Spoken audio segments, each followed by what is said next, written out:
तो ये आपको एसएम का आपको संपादकीय है मई 2022 का। मई 2022 का आपको संपादकीय है, घातक हो सकता है क्रोध करना, घातक हो सकता है क्रोध करना। आइए इसको देखते हैं यहाँ पर।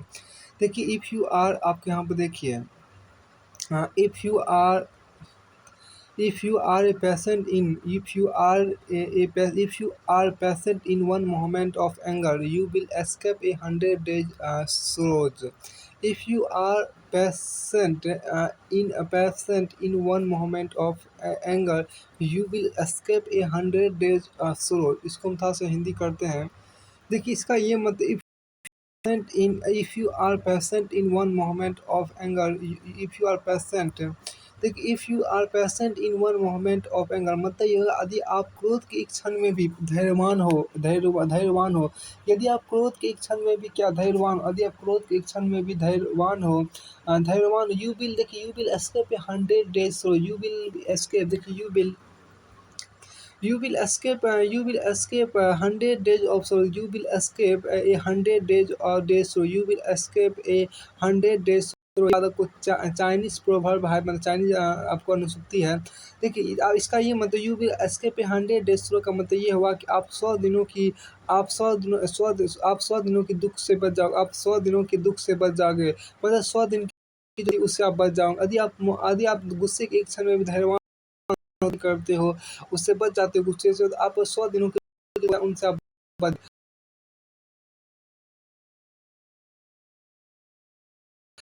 क्रोध जो आपका, वो आपको असहिष्णुता की हिंसक अभिव्यक्ति है। संतों इसे राक्षसी वृत्ति बताया है। जो धर्म विरुद्ध, देखिए, जो धर्म विरुद्ध आचरण करता है, आप देखिए, जो धर्म विरुद्ध आचरण करता है, आप स्तंभ, देखिए, आप स्तंभ धर्मसूत्र 10/4-5 में कहा गया है कि तीक्ष्ण विष, देखिए, तीक्ष्ण विष वाला सांप, देखिए, तीक्ष्ण विष वाला सांप और तेज धार वाली तलवार भी किसी व्यक्ति को उतनी घातक नहीं होती जितने कि अपने शरीर के भीतर करने वाला क्रोध उसके लिए विनाशकारी है। यहाँ आप क्या देखिए, आपको तीक्ष्ण विष वाला सांप, देखिए, तीक्ष्ण विष वाला सांप और तेज धार वाली तलवार भी किसी व्यक्ति को उतनी घातक नहीं होती जितनी कि अपने शरीर के भीतर करने वाला क्रोध उसके लिए विनाशकारी है। क्रोध विस्फोटक, देखिए, क्रोध विस्फोटक स्वभाव का होने के कारण सर्वनाशी और रक्त पिपासु दानव के समान है। अतः हमें इससे केवल बचना ही नहीं चाहिए, अपितु इसे समूल नष्ट कर देना चाहिए। जैन धर्म को देखिए, जैन धर्म के उत्तराध्ययन सूत्र में, जैन धर्म के उत्तराध्ययन सूत्र में क्रोध के संबंध में कहा गया, अपने आप पर भी क्रोध ना करो। जैन धर्म के उत्तरायण सूत्र में क्रोध के बारे में, क्रोध के संबंध में कहा गया, अपने आप पर भी क्रोध ना करो, दूसरों पर क्रोध करना तो स्वयं पर क्रोध करने से भी अधिक हानिप्रद है। देखिए, जैन धर्म के उत्तराध्ययन, देखिए, जैन धर्म के उत्तराध्ययन सूत्र में क्रोध के संबंध में कहा कि अपने आप पर भी क्रोध ना करो, दूसरों पर क्रोध करना तो स्वयं पर क्रोध करने से भी अधिक हानिप्रद है। दूसरों पर क्रोध करना तो स्वयं पर क्रोध करने से भी अधिक हानिप्रद है। यहाँ देखिए, बहुत अच्छी बात, अपने पर भी क्रोध ना करो, अपने आप पर भी क्रोध ना करो, दूसरों पर क्रोध करना तो स्वयं पर क्रोध करने से भी अधिक हानिप्रद है। क्रोध में मनुष्य सत्यशील और विनय का नाश कर डालता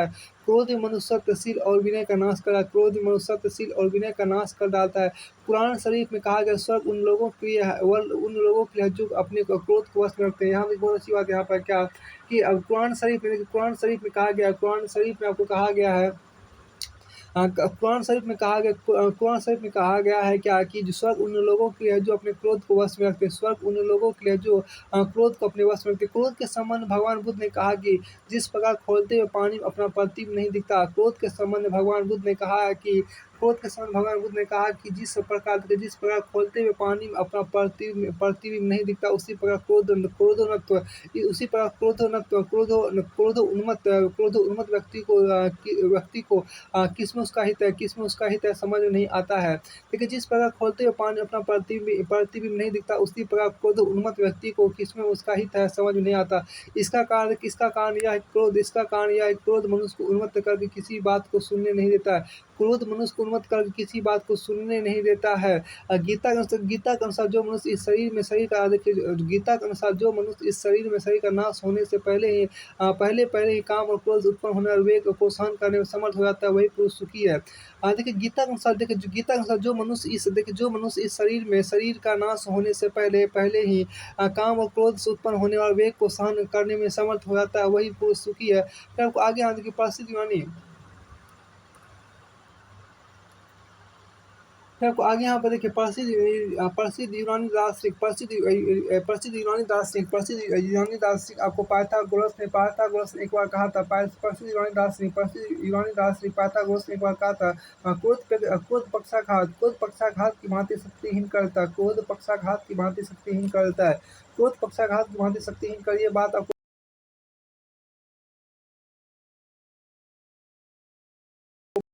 शक्तिहीन करता है। कभी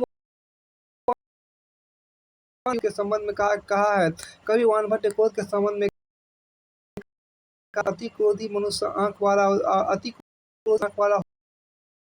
होता। कवि वानभट्ट ने क्रोध के संबंध में कहा कि अति क्रोधी मनुष्य आंख वाला होते हुए अंधा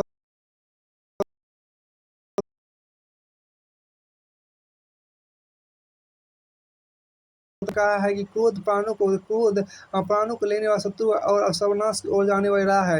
वाल्मीकि ऋषि ने रामायण में कहा है कि क्रोध प्राणों को लेने वाला शत्रु है और सर्वनाश की ओर जाने वाली राह है, मतलब रास्ता है, मार्ग है। देखिए वाल्मीकि ऋषि ने कहा है कि क्रोध प्राणों को लेने वाला शत्रु और सर्वनाश की ओर जाने वाली राह है। सामान्यतः हर आदमी स्वभाव से क्रोधी नहीं होता। वह परिस्थितियों विशेष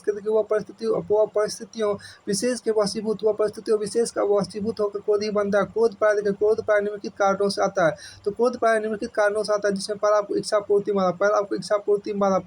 पूर्ति बाधा, दूसरा कारण आपको इच्छा के विरुद्ध घटित होना, तीसरा कारण आपको मन चाह कार न होना, तीसरा कारण मन चाह कार न होना, चौथा का आपको सफलता न मिलना, पांचवा आपको तनाव, शरीर स्वस्थ न होना। आपको फिर छठा क्या, गरीबी हीन भावना।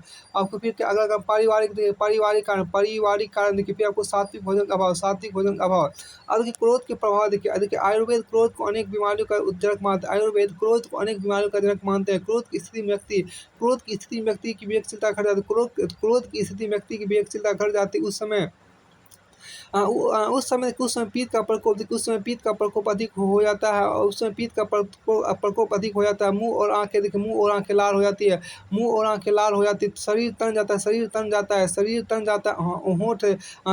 जाता है, होंठ कांपने लगते हैं, मुट्ठियां बन जाती है, गला सूखने लगता है और उसका रक्तचाप बढ़ जाता है, मतलब बीपी बढ़ जाता है। क्रोध आवेश चढ़ने पर आदमी अर्धविक्षिप्त जैसी स्थिति में जा पहुंचता है। क्रोध आवेश चढ़ने पर आदमी अर्धविक्षिप्त जैसी स्थिति में जा पहुंचता है। उसकी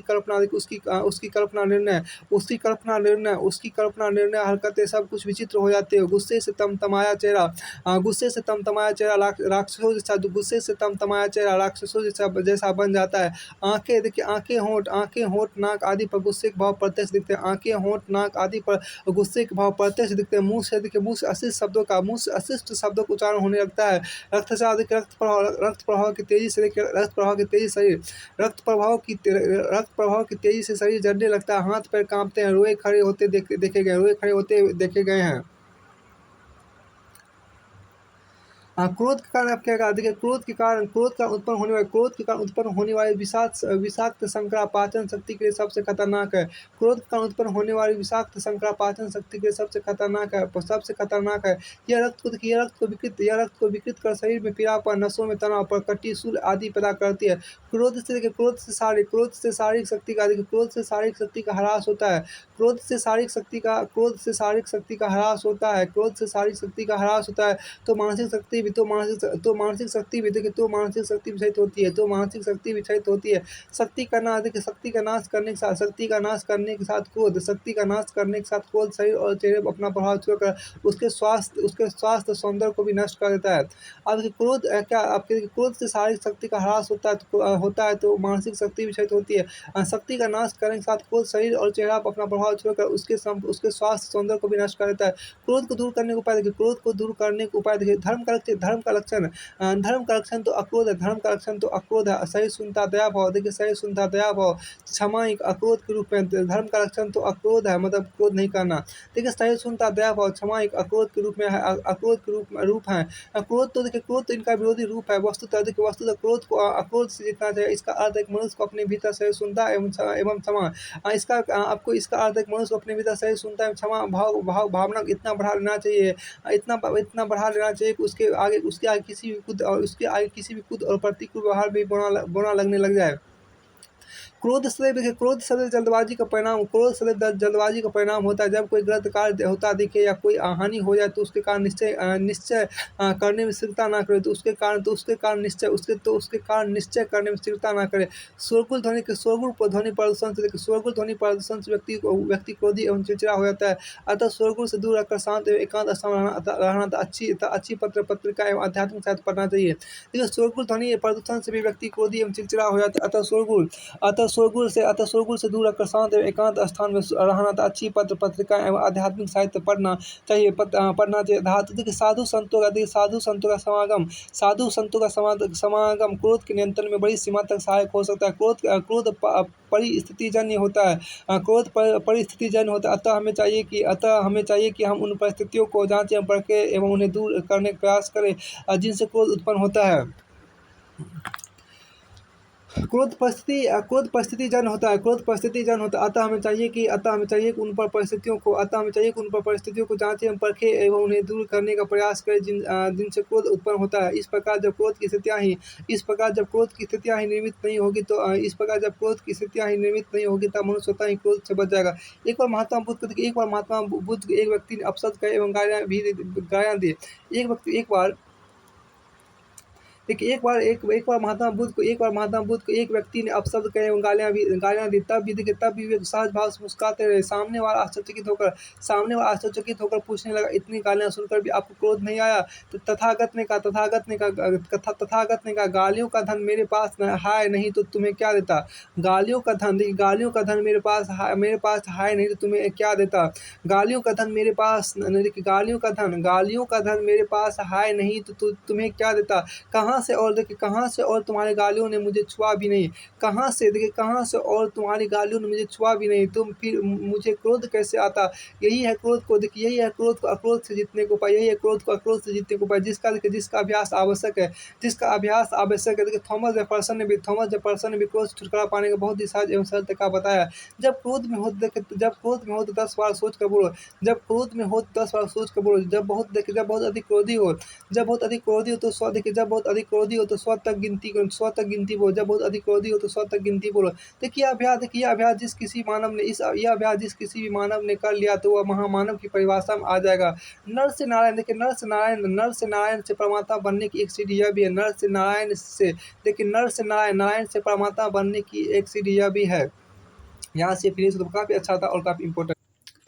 यहाँ आपको संपादकीय आपको यहाँ पर संपादकीय है। आपको यहाँ पर जून 2022 का SM का है। SM का जून 2022 का आपको संपादकीय कि अस्थायी जीवन मूल्यों को जानने का प्रयत्न कीजिए। आपको यहाँ पर संपादक इसको यहाँ देखिए, अस्थायी जीवन मूल्यों को जानने का प्रयत्न कीजिए। इसमें देखिए आपको क्या है, देखिए सबसे पहले आपको यहाँ पर कोटेशन दिया हुआ है। देखिए tradition are the guide post. यहाँ देखिए traditions are the guide post driven deep in our subconscious mind. The most powerful ones are those we can't even describe, aren't even aware of. ये बात आपको Ellen Goodman ने कहा था कि tradition are the guide post driven deep in our subconscious, powerful ones are those we can't even describe, aren't even aware of it। ये बात आपको कही थी। इसको देखिए, इसका मतलब क्या है उसको देखिए यहाँ पर। देखिए, traditions are the guide post driven deep in our subconscious mind का मतलब ये हुआ कि परंपराएं हमारे अवचेतन मन में गहराई से संचालित मार्गदर्शक है। देखिए, गाइड पोस्ट तो मार्गदर्शक हो गया।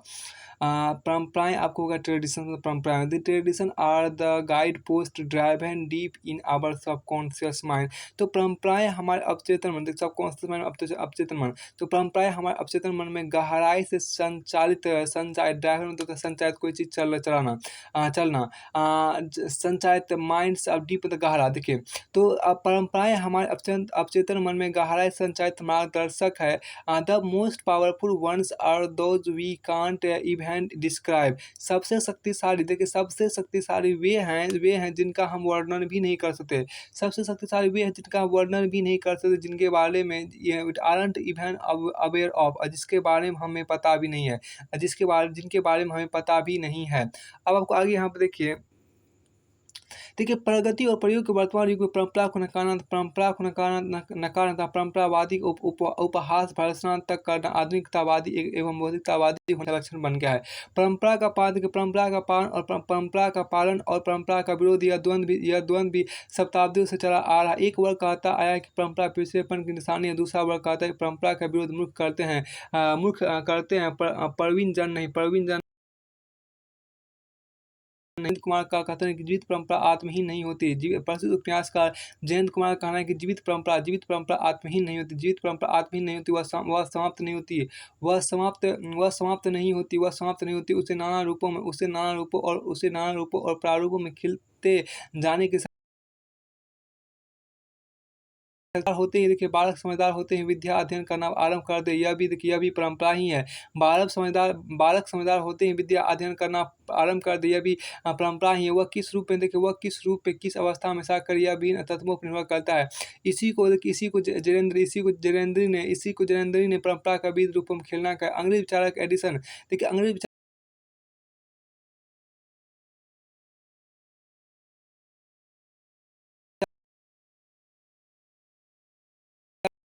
विश्वास करना चाहिए। देखिए, इसी तथ्य को आधुनिक चिंतन धारा के पूर्वधार टॉलस्टॉय ने अधिक अधिक सशक्त भाषा में इस प्रकार व्यक्त किया है। मनुष्य को तर्क बुद्धि द्वारा परंपरा की पता करनी चाहिए। पाठक इस संबंध में यह बात समझ ले कि प्रत्येक व्यक्ति की तर्क बुद्धि का स्तर व्यक्ति के विकास स्तर के अनुसार होता है।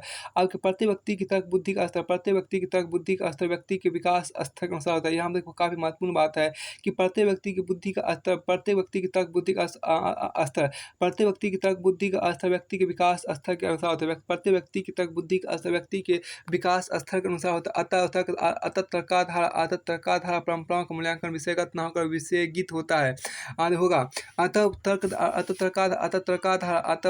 तर्काधारा परंपरा का मूल्यांकन विषयगत न होकर विषयगत होगा। फिर आपको आगे यहाँ पर है, देखिए, द्वंदात्मक भौतिकवाद के प्रणेता कार्ल मार्क्स ने केवल भौतिक आवश्यकताओं की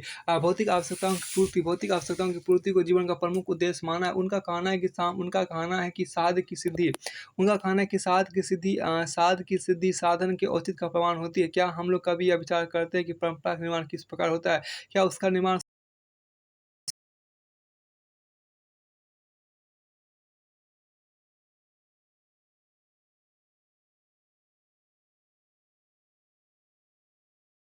यथा it takes centuries to make creative history. It takes centuries of history to make a tradition. देखिए, यहाँ पर देखिए, it takes century, ये बात सर्वपल्ली राधाकृष्ण ने कहा था। ये it takes century to make a little history. एक छोटी सी इतिहास बनने में कई शताब्दी, देखिए, छोटी सी इतिहास बनने में कई शताब्दी लग जाती है। It takes centuries of history to make a tradition. और एक परंपरा बनने में कई इतिहास की कई शताब्दी लग जाती है। देखिए, ज्ञान विश्वास एवं कतिपय मान्यता एवं जीवन विषयक सिद्धांतों को त्रिकोण द्वारा परंपराओं का निर्माण होता है। ज्ञान विश्वास एवं कतिपय ज्ञान, विश्वास एवं कतिपय देखो ज्ञान, विश्वास एवं कतिपय मान्यताओं के एवं मान्यताओं देखिए ज्ञान, विश्वास एवं कतिपय मान्यताओं एवं जीवन विषय के सिद्धांतों के त्रिकोण द्वारा परंपराओं का निर्माण होता है और वे एक और वे एक पीढ़ी द्वारा अगली पीढ़ी को मौखिक परंपरा द्वारा अथवा व्यवहारिक परंपरा द्वारा प्रदान की जाती रहती है। देखिए परंपराओं के पीछे युगीन परंपराओं के पीछे युगीन अनुभव निहित रहते हैं। प्रत्येक व्यक्ति अपनी समझ और सुविधा के अनुसार परंपरा का स्वरूप समझने का प्रयत्न करते हैं। इस प्रकार देखिए प्रत्येक व्यक्ति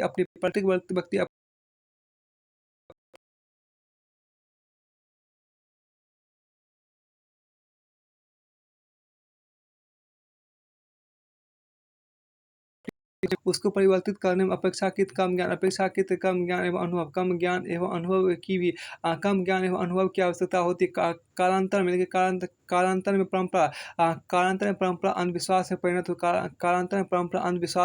हो जाती है और तब उसके त्याग की आवश्यकता और तब उसके त्याग की आवश्यकता का अनुभव होने लगता है।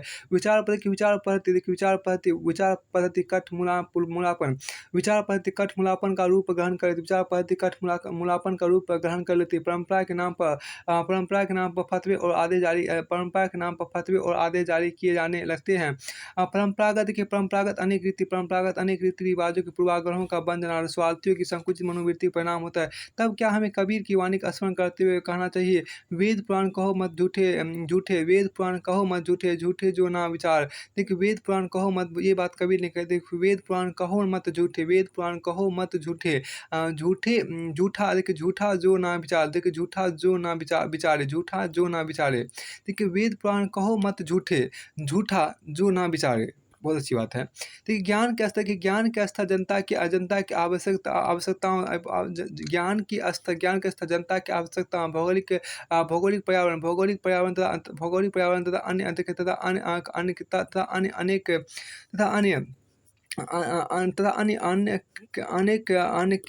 तथा अन्य अनेक कारणों के परिप्रेक्ष्य में दृष्टिकोण और विचारों में परिवर्तन होते रहते हैं। देखिए अतः ये आवश्यक है कि परंपराओं का समीक्षात्मक अध्ययन अवश्य किया जाए।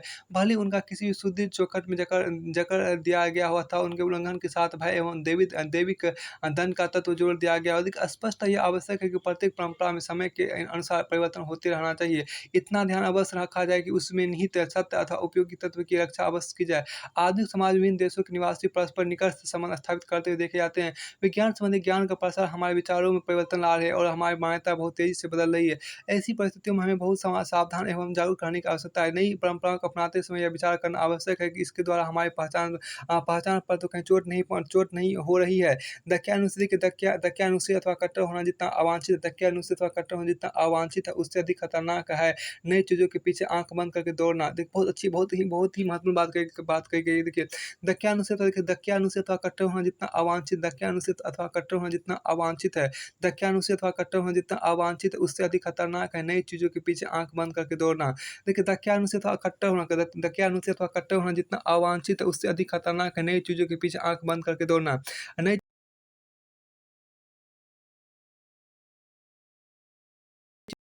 चीज़ों होना अवांछित है। दक्यानुसी अथवा कट्टर होना जितना अवांछित है। दक्यानुसी देखिए आपको क्या दक्यानुसी अथवा कट्टर होना जितना अवांछित है, उससे अधिक खतरनाक है नई चीज़ों के पीछे आँखें बंद करके दौड़ना। प्रत्येक देश में विदेशियों की कुछ प्रतिशत संख्या निवास करती है। प्रत्येक देश में विदेशियों की कुछ प्रतिशत संख्या निवास करती है। तब समस्या यह होती है कि वे एक दूसरे के रीति रिवाजों को किस सीमा तक अपनाएं। तब समस्या यह होती है कि वे एक दूसरे के रीति रिवाजों को किस सीमा तक अपनाएं। परंपराएं किस सीमा तक अपरिवर्तित बनी रहे अथवा किस सीमा तक उन्हें परिवर्तन कर दिया जाए। यह प्रश्न बहुत जटिल है। इसका एक ही उत्तर अपना अंतकरण ही आचरणों का सुविचारी है। अपना अंतकरण ही आचारों का सुविचारी। जैसा कि महात्मा बुद्ध का कथन है।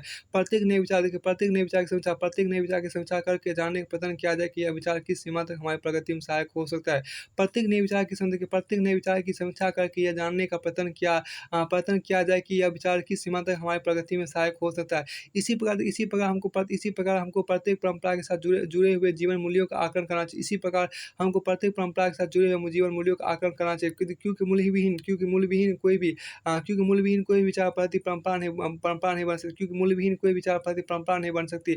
यह भी ध्यातव्य है कुछ ऐसे जीवन मूल्य हैं जो सार्वभौमिक और सर्वकालिक होते हैं। इन्हीं के सहारे आपको मानव जाति इन्हीं के सहारे मानव जाति प्रगति करती आई है। देखिए हमारे प्रबुद्ध पाठकों का कर्तव्य है कि वे इन अस्थायी एवं सार्वभौमिक जीवन मूल्यों का अन्वेषण करें। देखिए हमारे प्रबुद्ध पाठकों का कर्तव्य है कि वे इन अस्थायी एवं सार्वभौमिक जीवन मूल्यों का अन्वेषण करें और उनके परिप्रेक्ष्य में परंपराओं को परिवर्तित करें अथवा नवीन परंपराओं को अपना जो भी परिवर्तन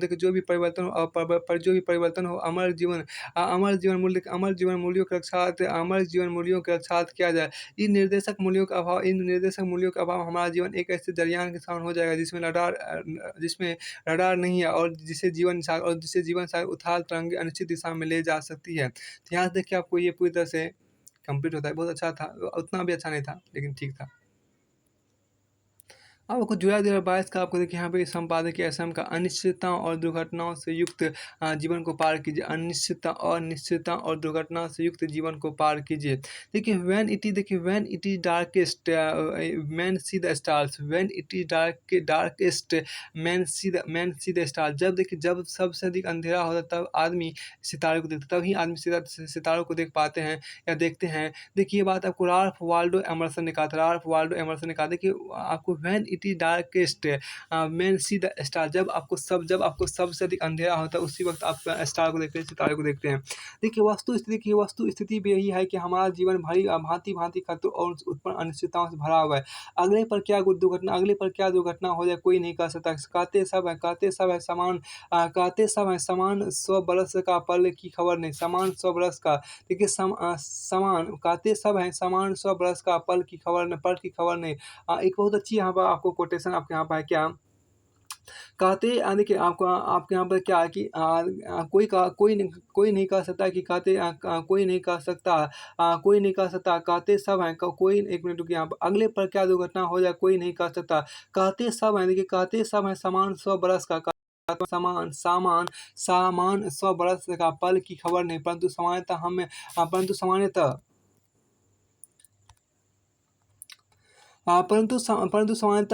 हम लोग 100 बरस की कौन कहे अगणित वर्षों का प्रबंध करते हैं। परंतु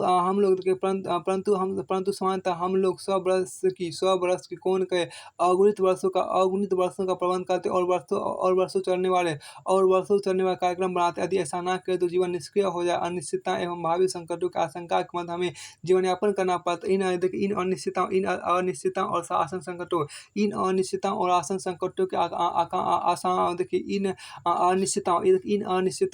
संकटों की आशंकाओं से छुटकारा पल भर भी नहीं मिलता है। हम इस प्रकार के जीवन के अभ्यस्त हो गए, परंतु चिंताएं तो घेरे ही रहती है। व्याकुलता है बेचैनी भय चिंता आदि ऊर्जा पर अतिरिक्त भार डालती है। शारीरिक दुर्बलता इतना स्वाभाविक फल होता है। कि इसका दुष्परिणाम होता है प्रतिरोध शक्ति का क्षरण जो शरीर में रोगों के कीटाणु के प्रवेश को सरल बना देता है। यही कारण है कि चिंता द्वारा ग्रसित व्यक्तियों का स्वास्थ्य प्राय खराब रहता है। चिंता द्वारा ग्रसित व्यक्तियों का स्वास्थ्य प्राय खराब रहता है। देखिए कारण स्पष्ट है। चिंता एवं व्याकुलता से उत्पन्न होने वाली समस्या हमारे शरीर के आवश्यक अंगों को दिमाग की तरह खाती रहती है। व्याकुलता देखिए एक बहुत अच्छी बात देखिए चिंता एवं व्याकुलता आपकी मतलब कि आप क्या फिर शुरू कर देखिए चिंता द्वारा ये विचार काफी अच्छा है।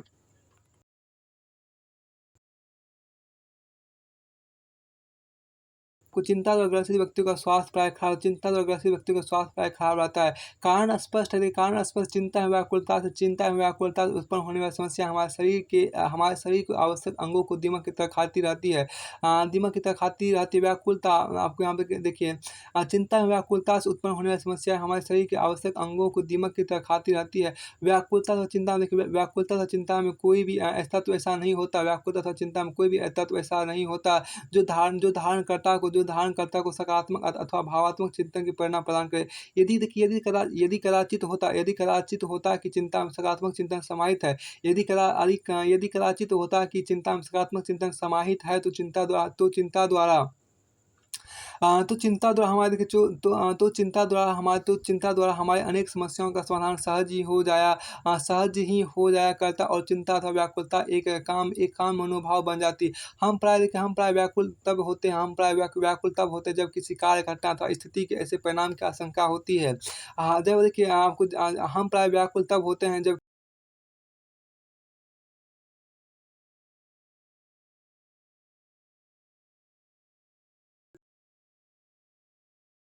यानी जिसके संदर्भ में हम अपने को विवश अनुभव करते हैं, ऐसे परिणाम की आशंका हमारी व्यवस्था हमारी व्यवस्था की अनुभूति को तब तीव्रतर कर देती है जब वो हानिकारक और हमारे लिए पूर्णतः अहितकर सिद्ध होने वाला हो। ऐसी स्थिति में हमें अपने से यह प्रश्न करना चाहिए, क्या यह निश्चित है कि परिणाम प्रतिकूल एवं अहितकर होगा ही? क्या यह संभव है कि उसके साथ कोई हितकर परिणाम संलग्न हो? क्या यह संभव है कि उसके साथ तो कोई हित का परिणाम संलग्न हो? क्या परिणाम मिला-जुला नहीं हो सकता? हम समझते हैं कि इस प्रकार के चिंतन की प्रक्रिया हमारे मन के दबाव को बहुत कुछ हल्का कर देगा। अतः ऐसे परिणाम के प्रति चिंतित एवं बेचैन होने की क्या आवश्यकता है? जो हितकर भी हो सकता है। जो हितकर भी देखिए, जो हितकर भी हो सकता है, यदि तत्काल नहीं कि ये जो हितकर भी हो सकता है, यदि तत्काल नहीं आपको देखिए, यदि तत्काल नहीं तो कालांतर में यदि तत्काल नहीं तो कालांतर में इस प्रकार के सकारात्मक चिंतन अस्वस्थ विचारों को और उनके द्वारा स्वास्थ्य पर पड़ने वाले प्रतिकूल प्रभाव को बहुत कुछ कम कर सकते। चिंताओं के प्रभाव को कम करने का सरल उपाय है कि अनिश्चितता के सकारात्मक पक्ष का चिंतन का सीधा सा निष्कर्ष है अनिश्चय के हित पक्ष को निश्चय के साथ जोड़ दें।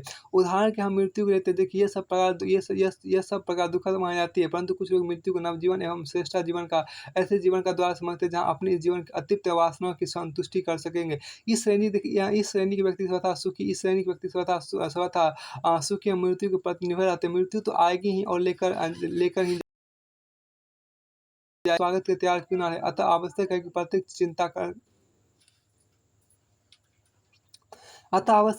चिंताकारक विषय को चिंतनीय बना दे और उसके सुखद परिणाम के प्रति आश्वस्त होने का अभ्यास करे। यही चिंतन प्रतियोगिता परीक्षा के परिणाम के बारे में लागू होते हैं। परीक्षा फॉर्म भरने से लेकर परीक्षा फल आने की घड़ी तक आप आशावादी भावात्मक चिंतन अपनाते। देखिए, जब प्रतिकूल परिणाम आए तब जी भर कर व्याकुल और चिंतित होने के तैयार रहे। प्रतिकूल परिणाम की संभावना को वास्तविकता बनाकर अस्वस्थ वातावरण का सृजन कहाँ की बुद्धिमत्ता है। आपके प्रतिकूल परिणाम की संभावना को वास्तविकता बनाकर अस्वस्थ वातावरण का सृजन कहाँ की बुद्धिमत्ता। इसी से कहा जाता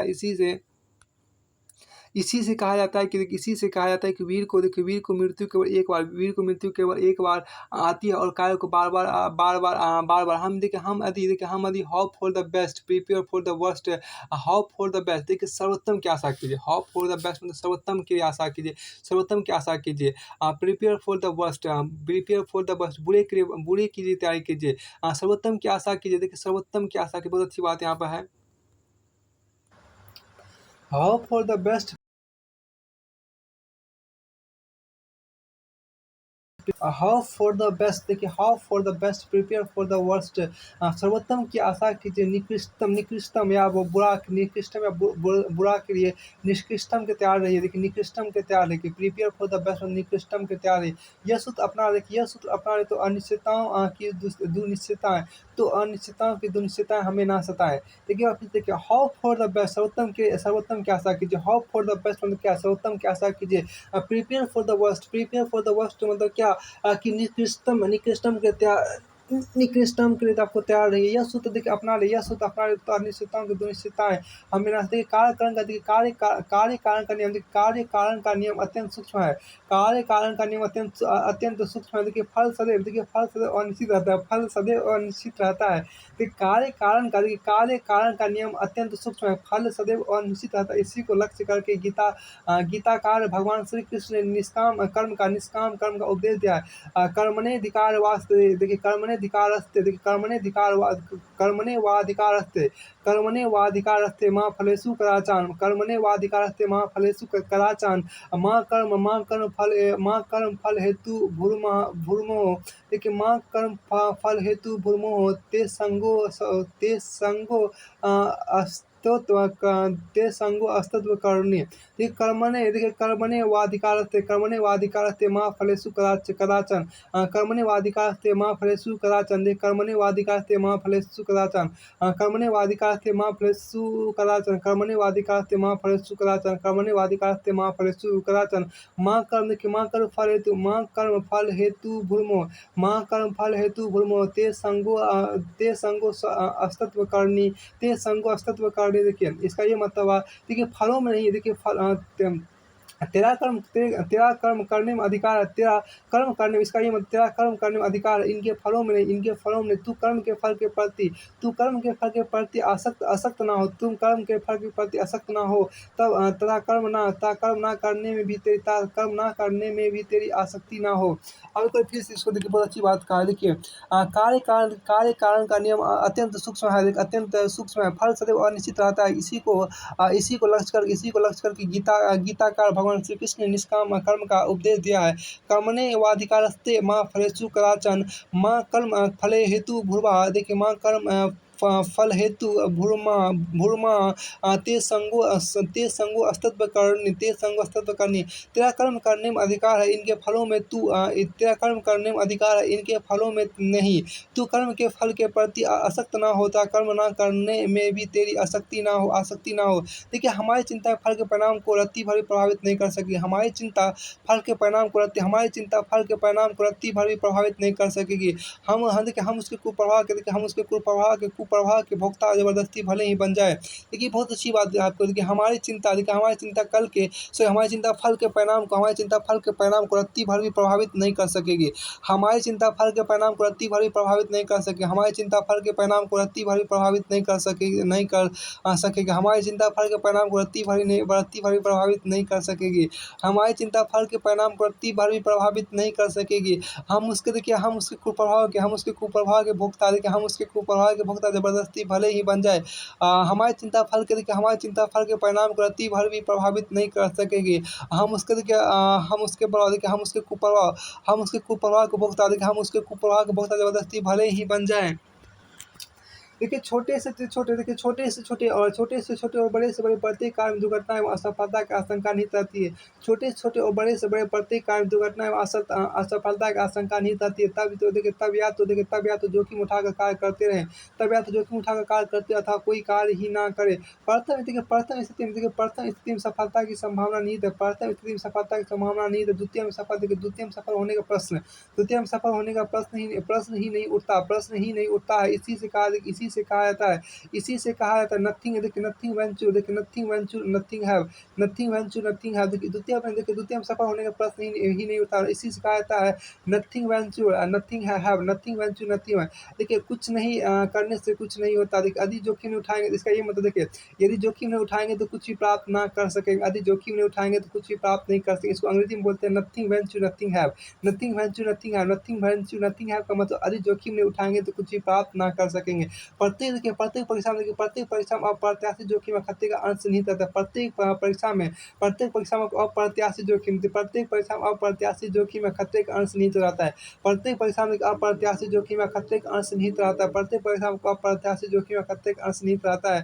परीक्षा देने पर जोखिम के पार जाने की संभावना है। परीक्षा देने पर जोखिम के पार जाने की संभावना है। परीक्षा देने पर जोखिम के पार जाने की संभावना है। हाथ पर हाथ रखकर बैठने वाला केवल अपने भाग को कोस सकता है। हाथ पर हाथ रखकर बैठने वाला केवल अपने भाग को कोस सकता है। अतः यह सर्वथा उचित है।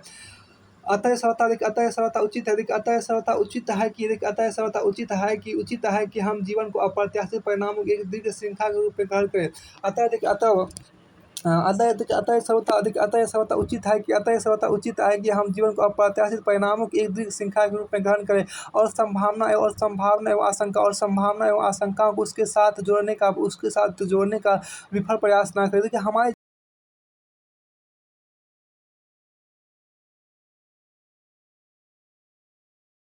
जीवन का उद्देश्य कठिन परिश्रम करके कल की अपेक्षा अपने को श्रेष्ठ बनाना है। आज के धर्मात्मा में कल का पापी छुपा है और आज के पापी में कल का धर्मात्मा झांक रहा है। ये बहुत अच्छी बात कहा गया। देखो बहुत ही अच्छा कोटेशन है। आज के धर्मात्मा में ये बहुत अच्छा यहाँ पर कोटेशन है। देखिए ये लाइन में आपको काफ़ी अच्छा सा कोटेशन आपको मिला। नथिंग व्हेन ट्रू नथिंग है, आपको काफ़ी अच्छा कोटेशन था। देखिए मतलब क्या जोखिम नहीं उठाएंगे तो कुछ भी प्राप्त नहीं। अब दूसरा हम देखिए आपको यहाँ पर पढ़ लेते हैं। आपको देखिए हमारे जीवन का उद्देश्य किसी रहस्यमय शिखर को विजय करना नहीं। जीवन का उद्देश्य कठिन परिश्रम करके कल की अपेक्षा अपने को श्रेष्ठ बनाना है। जीवन का उद्देश्य क्या? कठिन परिश्रम करके कल की अपेक्षा अपने को श्रेष्ठ बनाना है। देखिए आज के धर्मात्मा में कल का पापी छुपा है और आज के पापी में कल का धर्मात्मा झांक रहा है। देखिए हमें जीवन में किसी युद्ध में विजय प्राप्त नहीं करनी है। हमें केवल संघर्ष करते रहना है। व्यक्तिगत, सामाजिक, भौतिक, आध्यात्मिक, मनोवैज्ञानिक सभी स्तरों पर एक व्यक्ति द्वारा व्यापार में सफलता का आशीर्वाद मांगने पर एक संत ने उत्तर दिया था। देखिए आशीर्वाद व्यक्ति को नहीं व्यक्ति के प्रयत्नों को दिया जाता है। आशीर्वाद व्यक्ति को नहीं व्यक्ति के प्रयत्नों को दिया जाता है। बहुत अच्छी बात है। हम कहा कि बहुत अच्छा कोटेशन है यहाँ पे। आशीर्वाद व्यक्ति को नहीं व्यक्ति के प्रयत्नों को दिया जाता है। जो प्रयत्न करते हैं उनके लिए परमात्मा किले का निर्माण कर देते हैं। जो प्रयत्न करते हैं उनके लिए परमात्मा किले का निर्माण कर देता है। हवा में नहीं, देखिए किले का निर्माण कर देते हैं। हवा में नहीं बल्कि उसके हृदय में, परंतु उस किले की सुदृढ़ नींव स्वयं व्यक्ति को रखनी होती है। आपके आशीर्वाद, आपको बहुत अच्छी बात देखिए आपको क्या कि देखिए किसी युद्ध में जीवन में आपको हमें केवल संघर्ष करते रहना है। देखिए व्यक्तिगत, सामाजिक, भौतिक, आध्यात्मिक, मनोवैज्ञानिक सभी स्तर पर एक व्यक्ति द्वारा व्यापार में सफलता के लिए आशीर्वाद मांगने पर एक संत उत्तर देता है कि आशीर्वाद व्यक्ति को नहीं व्यक्ति के प्रयत्नों को दिया जाता है। आशीर्वाद व्यक्ति को नहीं व्यक्ति के प्रयत्नों को दिया जाता है। आशीर्वाद व्यक्ति को नहीं व्यक्ति के प्रयत्नों को दिया जाता है। आशीर्वाद व्यक्ति को नहीं व्यक्ति के प्रयत्नों को दिया जाता है। आशीर्वाद व्यक्ति को नहीं व्यक्ति के प्रयत्नों को दिया जाता है। जो प्रयत्न करते हैं उनके लिए परमात्मा किले का निर्माण करता है। जो प्रयत्न करते हैं उनके लिए परमात्मा किले का निर्माण करता है। जो प्रयत्न करते हैं उनके लिए परमात्मा किले का निर्माण करता है। उनके जो प्रयत्न करते हैं उनके लिए परमात्मा किले का निर्माण कर देता है। जो प्रयत्न करते हैं उनके लिए परमात्मा किले का निर्माण कर देता है। हवा में नहीं बल्कि उसके हृदय में, परंतु उस किले की सुदृढ़ नींव स्वयं व्यक्ति को रखनी होती है। आशीर्वाद व्यक्ति को नहीं व्यक्ति के प्रयत्नों को दिया जाता है। जो प्रयत्न करते हैं उनके लिए परमात्मा किले का निर्माण कर देता है। हवा में नहीं बल्कि उसके हृदय में, परंतु उस किले की सुदृढ़ नींव स्वयं व्यक्ति को रखनी होती है। बहुत अच्छा कोटेशन इसमें आपको काफ़ी महत्वपूर्ण आपको ये है। यहाँ से देखिए आपको ये पूरा फिनिश होता है। देखिए जो आपको था यहाँ पर क्या नाम है इसका, 1 मिनट सब बड़ा करने दीजिए। 1 मिनट बड़ा हो जाए ये हो। तो ये बड़ा काफ़ी अच्छा था। अनिश्चितता और दुर्घटनाओं से युक्त जीवन को पार के बहुत अच्छा कोटेशन अंतिम है। अच्छा इसको अच्छा से याद है कि पार की